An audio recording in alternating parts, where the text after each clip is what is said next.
We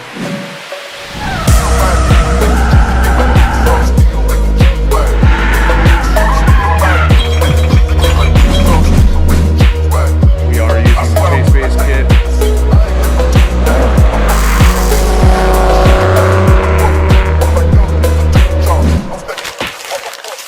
What's up, everyone? It's been a while. Obviously we've been rebuilding the shop, so here we are. We're in the new shop.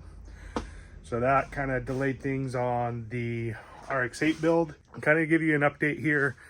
We have obviously the engine in the car. I ended up having to redo one of the engine mounts that I originally designed because we ended up going bottom mount turbo on this. Initially we were just going to build an NA engine, and then we decided to go turbo. So then with how the engine is placed in there, we decided to go bottom mount. So I did make a new arm or a new mount to essentially accommodate intake piping and intercooler piping running in bottom mount. But from down below, you can see we got the manifold in. We are running an SPA manifold.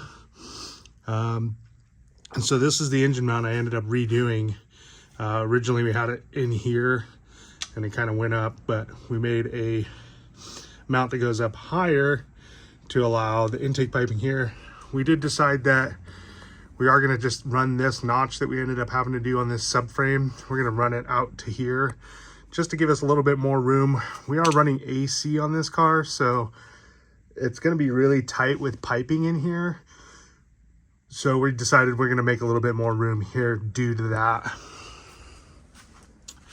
You can kind of see how tight it gets up through here for the piping to come through. So, I mean, you're gonna have, you know, an intake pipe coming through here and intercooler piping. So we're gonna notch this out, make a little bit more room, and then, you know, the intake pipe will come up and go up that way. Intercooler piping will come in through here, and that should take care of that as far as the turbo stuff's concerned. So that was one revision we did make recently. I have been working on mounting the radiator. So the radiator is mounted. I decided to use these stock holes here and made these nifty mounts to hold the E36 radiator in here. You can kind of see that one on that side. Once we figured that out, the next step was figuring out the condenser. We were going to try to use this RX8 condenser. It's really not going to work because we still have to fit an intercooler in here. So what we did was we ordered a universal condenser that'll have the ports on the side here. And I'll go over that when we get to that point in the venture. But I did build this bar to kind of mount the condenser, and then eventually the intercooler. It'll allow us to build some tabs off the bottom here to mount the intercooler. That goes up to this factory bracket up here.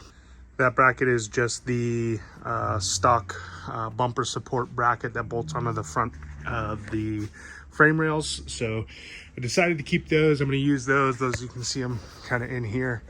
We left those in. Yeah, that's the bottom side of things, and then I'll show you the top side of some stuff we did. All right, now we're top side. So we decided to make a removable core support bar here. One, if we ever have to pull this engine, it's going to make it a lot easier. It's kind of a tight engine package to get out of the car. So we decided to just chop this section out, weld in some of these fittings. We plated off, you can kind of see in here, we plated off these ends. And that allows us to mount everything up here. I'll end up building some custom mounts for the radiator up here to make sure that stays in place. And then we decided to go ahead and remove the fuse box, all the wiring out of the engine bay. We have Eric from MFT who's going to be helping us with the wiring. He's going to build the engine harness for it, and then help us figure out how to integrate all of this. So a lot of this will get tucked up under the dash. We went ahead and we removed the dash out of the car for now. That way we can get the fuse box all mounted in there, the ECU mounted in there. and kind of make an electronics area inside the car instead of being in the engine bay. Yeah, that's kind of where we're at the moment. We have a lot of cool parts coming. We have like the Chase Bays dual piston brake boosted elite, random Chase Bays reservoirs and things.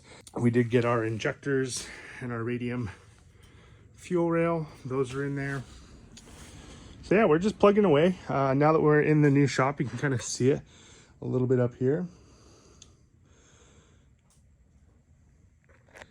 It's about the same size as what we had before, but we built this storage mezzanine so we can get all the stuff that we were storing out of the way.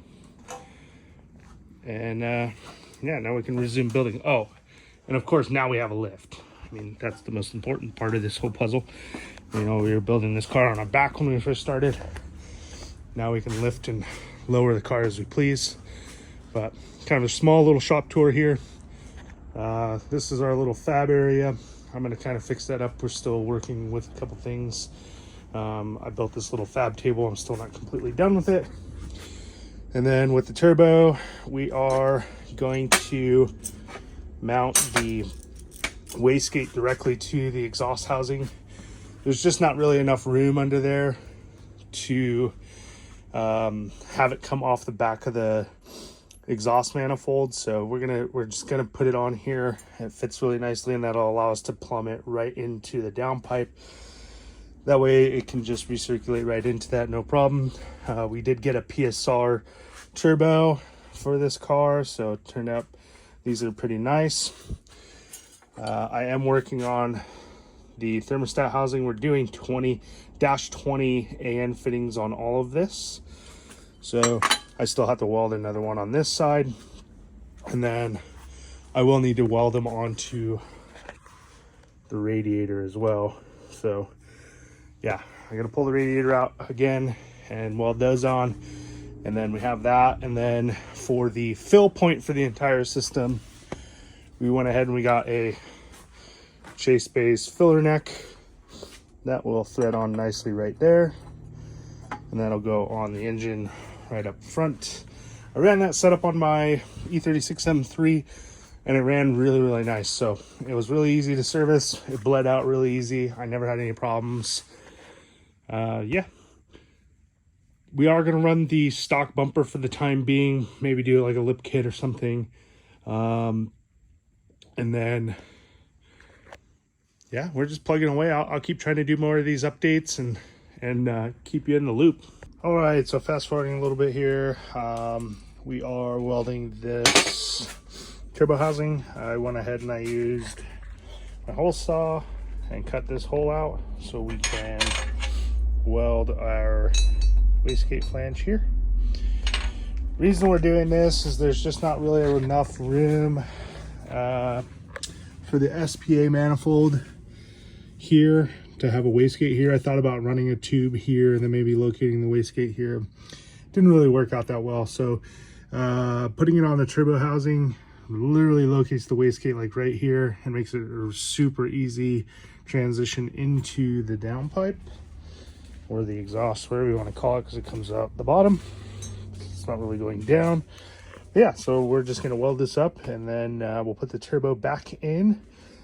Obviously after we clean up all this stuff and make sure everything's good, and see how our wastegate fits.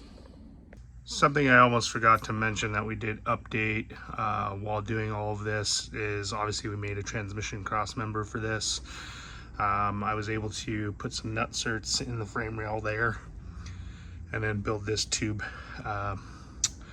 transmission cross member. The last thing I need to do here is just gusset these tabs just to make sure they're nice and strong and they don't have any issues. But yeah, that's our transmission cross member. And then our wastegate is now welded on, so that's good. We decided to put it there instead of up here just because there was no room really. So we went ahead and we welded it straight to the turbo housing. This will make it really easy to just run the dump pipe right into the exhaust, making life super simple. But yeah, that's kind of all we've got for now. Thanks for tuning in. I appreciate your time.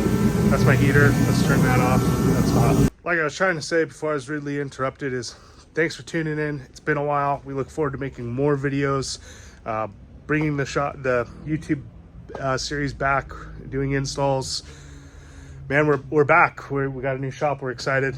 We're really excited to get this RX8 done because hopefully we'll be doing some sliding in that this year.